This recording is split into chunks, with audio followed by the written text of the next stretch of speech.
sebelum adanya ASEAN, perdagangan di Asia Tenggara tuh susah tahu. Nah, di sini kami bakal jelasin dari sejarah ASEAN, AFTA hingga A3.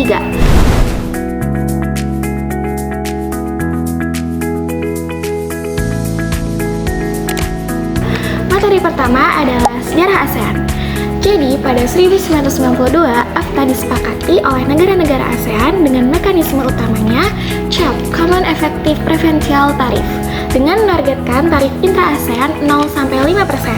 Pada 2010, rezim tarif AFTA dikondensasikan dalam perjanjian A3. Nah, sekarang sejarah ASEAN. Sejarah ASEAN dimulai dari 8 Agustus 1967.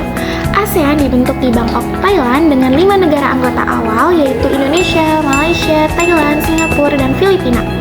Lalu pada 23-24 Februari 1976, rapat KTT pertama ASEAN yang diselenggarakan di Bali. 8 Januari 1984, Brunei Darussalam bergabung dengan ASEAN. Pada tahun 1994, terbentuklah ASEAN Regional Forum.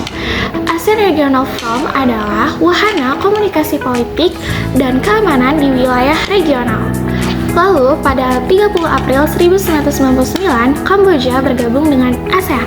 Pada Desember 1997, rapat KTT tidak resmi ASEAN kedua yang diselenggarakan di Kuala Lumpur, Malaysia.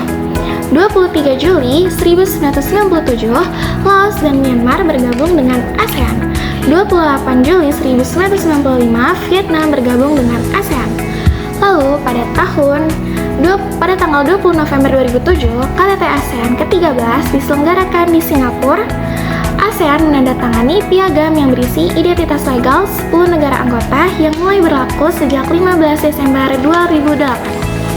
Tahun 2009, perjanjian perdagangan bebas antara negara Australia dan Selandia Baru. Lalu pada 17 November 2012, rapat KTT ke-21 yang diselenggarakan di Kamboja. Pada tahun 2013, kerjasama ASEAN dengan 6 negara, yaitu China, Australia, Selandia Baru, India, Jepang, dan Korsel dalam Regional Comprehensive Economic Partnership. Sebelum terbentuknya AFTA, para wakil dari negara-negara pembentuk ASEAN menyadari bahwa mereka memiliki area kepentingan bersama di antara negara ASEAN. Mereka juga menginginkan membangun landasan kokoh untuk memajukan kerjasama regional di Asia Tenggara. Mereka menyadari bahwa dunia itu saling bergantung satu sama lain. Mereka mempertimbangkan bahwa negara-negara di Asia Tenggara mempunyai tanggung jawab utama untuk memperkuat stabilitas ekonomi. Mereka menegaskan bahwa pangkalan asing yang sifatnya sementara akan tetap ada melalui persetujuan yang jelas dari negara-negara terkait, serta tidak digunakan untuk merusak negara-negara di kawasan Asia Tenggara. Tujuan awal ASEAN adalah mempercepat pertumbuhan ekonomi di antara ASEAN dikarenakan tarif dan hambatan yang ada masih relatif tinggi, serta kerjasama ekonomi masih longgar. Oleh karena itu, dibentuklah AFTA pada 1992 untuk menciptakan kawasan ASEAN sebagai pasar tunggal dan basis produktif regional yang kompetitif, sehingga meningkatkan daya saing ekonomi negara anggota di pasar global. AFTA merupakan manifestasi komitmen negara-negara Asia Tenggara. Inisiatif ini bertujuan untuk memperkuat kompetitivitas ekonomi kawasan ASEAN melalui transformasi wilayah. AFTA diresmikan dalam KTT ASEAN keempat yang diselenggarakan di Singapura pada 1992. Mekanisme pengurangan hambatan perdagangan dalam kerangka AFTA diwujudkan melalui skema CEPT AFTA. Skema ini dirancang sebagai instrumen utama untuk merealisasikan AFTA dengan cara menurunkan tarif hingga kisaran 0-5%, mengeliminasi pembatasan kuantitatif dan berbagai hambatan non-tarif lainnya. Roadmap implementasi dibagi menjadi 2 fase, penghapusan total bea masuk impor untuk Brunei Darussalam, Indonesia, Malaysia, Filipina, Singapura, dan Thailand ditargetkan pada 2010, sedangkan Kamboja, Laos, Myanmar, dan Vietnam mengikuti pada 2015. Vietnam menjadi salah satu produsen terbesar kedua di dunia dan produsen terbesar di Asia dan Oseania. Konsumsi kopi di Asia dan Oseania pada tahun 2022 dan 2023 meningkat sebesar 0,6% dengan konsumsi 44,5 juta kantong kopi. Akibatnya, Asia dan Oseania dalam konsumsi kopi meningkat sebesar 0,7 poin juga persentase. Meningkatnya menjadi 25,7% pada tahun 2022 dan 2023. Dampak terhadap perdagangan. Perjanjian A3 yang ditandatangani pada 2009 dan berlaku efektif sejak 2010 telah berhasil menciptakan kawasan perdagangan yang hampir bebas tarif di ASEAN. 6 negara ASEAN terdepan telah menghilangkan 99,65% bea masuk intra-ASEAN, sementara 4 negara lainnya menurunkan tarif menjadi 0-5% pada 98,86% pos tarif mereka. Indonesia merespon kesempatan ini dengan menerbitkan PMK nomor 131 atau PMK 04/2020 untuk mempercepat implementasi skema tarif preferensial yang terbukti efektif dalam meningkatkan ekspor Indonesia ke ASEAN hingga mencapai 17,74% dari total ekspor nasional pada April 2024, menjadikan ASEAN sebagai pasar terbesar kedua setelah Tiongkok. Dampak nyata dari A3 terlihat jelas pada sektor produk konsumen dan bahan pangan olahan yang kini dapat melintas batas negara dengan lebih mudah berkat penerapan tarif hampir nol. Kondisi hampir bebas tarif yang dicapai ASEAN per 2020 dengan eliminasi 98,6% pos tarif telah menciptakan arus perdagangan yang lebih lancar dan meningkatkan daya saing produk Indonesia di pasar regional. Meski demikian, fokus saat ini mulai beralih pada penanganan hambatan non-tarif yang masih dapat menghambat aktivitas perdagangan. Sementara Timor Leste sebagai calon anggota yang diharapkan akan mengadopsi ketentuan serupa untuk memperluas integrasi ekonomi kawasan. Oke, terus ada juga dampak terhadap perdagangan. Contohnya itu seperti di Thailand. Nah, di Thailand itu juga banyak melakukan impor produk legal free seperti obat-obatan dan aromaterapi. Thailand juga salah satu pemasok F&B di Malaysia atau food and beverage seperti olahan buah dan snack. Nah, juga ASEAN melalui AFTA berkomitmen untuk memperkuat integrasi ekonomi di kawasan dengan mengurangi hambatan dari tarif perdagangan antar negara-negara di anggota.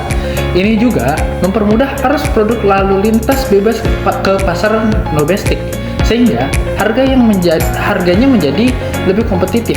Kondisi ini juga berkontribusi kepada konsumsi atau pola konsumsi masyarakat yang semakin terbuka terhadap produk-produk dari ASEAN. Lalu, ada juga dampak terhadap preferensi konsumen. Fenomena ini dapat dilihat dari meningkatnya ekspor kopi Vietnam ke berbagai negara Asia, termasuk Indonesia dan Filipina. Kopi Vietnam diminati konsumen karena harganya yang terjangkau sekaligus memiliki kualitas yang bersaing. Hal ini menunjukkan bahwa keterbukaan pasar melalui AFTA tidak hanya memperluas arus perdagangan, tetapi juga membentuk preferensi baru di kalangan konsumen ASEAN yang kini tidak lagi terbatas pada produk lokal, melainkan semakin dipengaruhi oleh produk negara tetangga. Namun, selama tahun produksi kopi 2022 hingga 2023, konsumsi kopi menurun di berbagai negara maju dan non-penghasil kopi. Penurunan ini paling terlihat di Jepang, Korea, Australia, dan Israel yang secara kolektif mengalami penurunan konsumsi sebesar 5,5% dari 13,4 juta kantong menjadi 12,7 juta kantong. Penurunan serupa juga terjadi di Vietnam yang kehilangan 0,8 juta kantong atau turun sebesar 18,2%. Penurunan konsumsi di negara-negara tersebut menyebabkan permintaan kopi di Asia dan Oseania secara keseluruhan hanya meningkat sedikit, meskipun ada pertumbuhan konsumsi yang kuat di negara-negara penghasil kopi. Indonesia, Filipina, dan India memimpin pertumbuhan ini dengan meningkatnya konsumsi gabungan sebesar 1,3 juta kantong atau 12,4%. Selain itu, Tiongkok, Turki, dan Malaysia juga menunjukkan peningkatan permintaan yang signifikan pada periode yang sama. Dapat disimpulkan, AFTA yang dibentuk pada tahun 1992 telah menjadi tonggak penting dalam mempercepat integrasi pasar di kawasan ASEAN. Dengan mengurangi tarif dan menghambat perdagangan, konsumen di negara-negara anggota kini menikmati pilihan produk yang lebih beragam dengan harga yang lebih kompetitif. Pemahaman terhadap sejarah AFTA sangat penting bagi para pelaku usaha ekspor-impor untuk dapat membaca tren produk lintas negara serta memahami preferensi konsumen di pasar regional yang terus berkembang.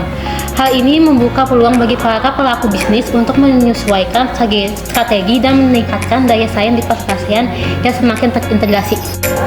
Seiring dengan perkembangan zaman, agenda integrasi ekonomi ASEAN terus diperbarui melalui rencana strategis 5 tahunan terbaru yang disusun untuk menghadapi tantangan dan peluang global.